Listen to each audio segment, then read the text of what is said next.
Namaste everyone. Welcome to the series of Meet Your Teachers. Today we have Ravinder Singh ATRI joining from Delhi. Welcome Ravinder ji. Namaste Archana ji, how are you? I'm Good good. to How are meet you you feeling today? once again. Doing great, perfect. Thanks a lot. Very good. Thank you for taking the class today and being with us for such a long time. So let us know, how did you start your yoga journey?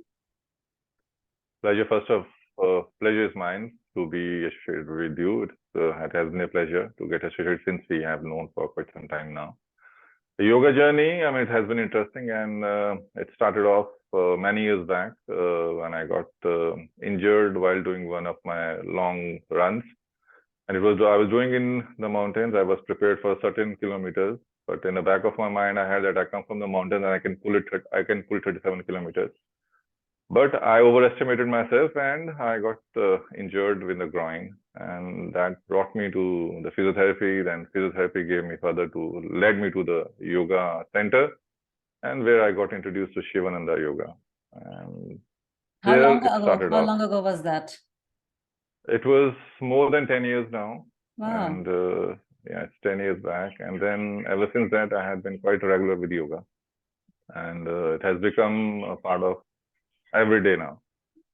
Stretches, especially if you talk of yoga and in terms of stretches and asanas, that will become part of me throughout those 10 years, irrespective of wherever I'm traveling, if I have a time, whether with the clients or not.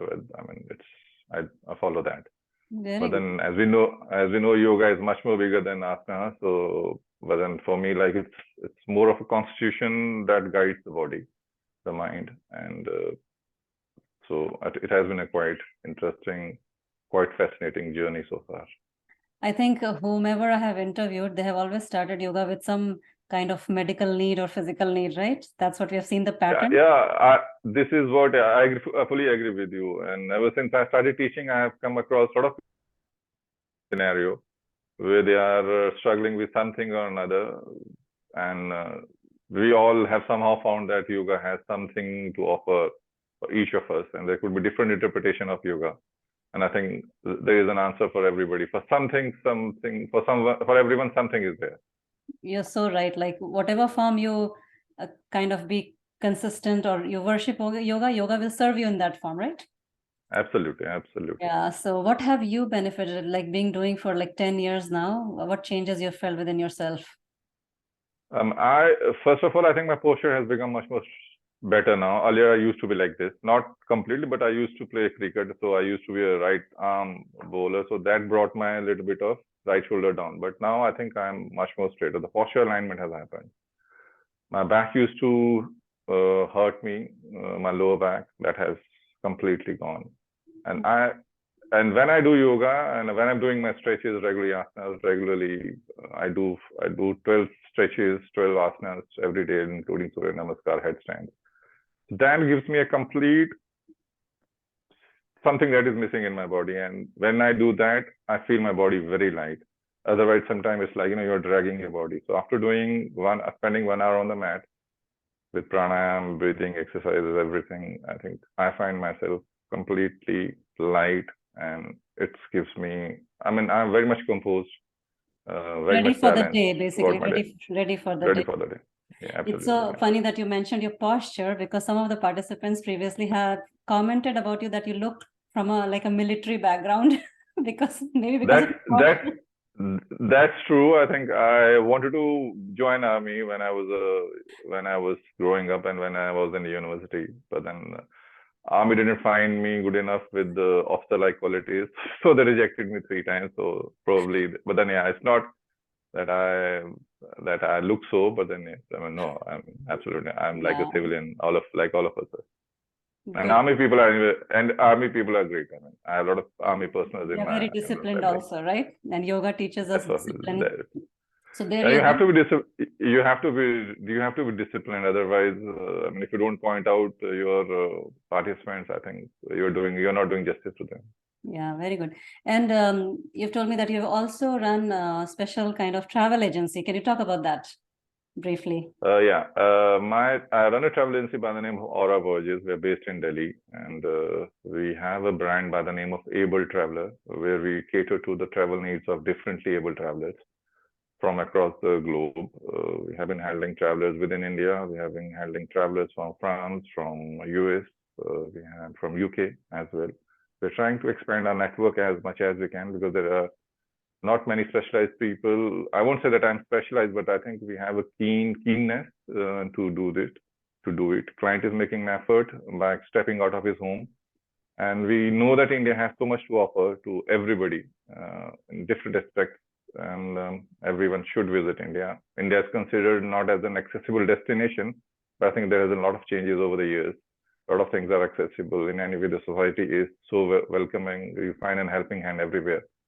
So this initiative of ours under Able Traveler is taking time, but I think we are on the right path, and we it's try very to different. It's a challenging venture, I would say, taking care of people who are on wheelchairs and walkers, and they need some help. So you need to be human. I mean, it's not. I mean, you can't work as a machine. You need to understand, because every challenge, every person who's having a physical challenge his challenge is different. So it doesn't, what fits to one person may not fit to another. So you need to understand them, listen to them, understand them what they need and the requirement, and then accordingly adapt to yourself. The small changes here and there, but I think the most important is that you need to have that keenness, your willingness to adapt to yourself. And then it's not only me, it's the entire team that works, the person who travels with them, the guide, the drivers, my staff, and the hotels, in fact, I mean, where they stay, where we give them the stay. They all need to be a unit together to make it a successful journey. It's not just one person coming and going. That 12 to 14 days becomes an integral part of it, and you get engrossed into it. So it takes time, but at the end, it's a rewarding one. Yeah, I'm sure your whole team will be feeling so blessed with that. And one of the goals of yoga is compassion, right? To develop that compassion, that humane quality from inside. And I think you're doing that as a profession also. You're helping people who are differently able through this journey of yours. And I'm sure it must be very fulfilling at the end, right? Absolutely fulfilling. And as you say, yoga, because you become much more conscious about yourself. You become conscious about your surroundings as well. There's people around you, people around the part who are part of your life. I think that's part of it. And I think there's always one thing connected to another. Probably this all could be all good karma, I would say, right? I hope so. I mean, we're doing our bit, and let's see. Yes. So what is your message for your participants? My message is simple. I mean, listen to your body, listen to your instructor, but listen more to your body. Your instructor will give instruction, but you need to listen what your body is telling you. You don't have to overdo yourself. It's a lifelong process. You can't do it for a few days and just leave it, because once you get addicted to it, you can't leave it, and your body will need it. And I can assure you, once you get addicted to it, it's the most beautiful addiction. And you will continue to do it. And just be regular to your mats. Wherever you find time, if not anything else, do pranayama, do some breathing exercises, asanas. You can still do in your office, stretch your back, do something here and there. But pranayama, give yourself some moments, some minutes of your day to it. Whether it is Kapalbhati, Anulom Vilom, anything that you have learned, just try to. It will help you in your mind, in bringing you back to yourself. The rest, everything will fall in place. It's so nice to know, Ravinder ji, and the work you're doing. Thank you so much for being with us. And as you said, we are all here to make people yoga addicts, right? Absolutely. That's the best addiction. They need to be addicted to this. It's a beautiful. They will themselves get addicted to it, as long as they will commit themselves to a month for on the mat. I think they will do it. Yes. All right. Thank you so much for joining me today. Thank you. Thanks a lot. Take care.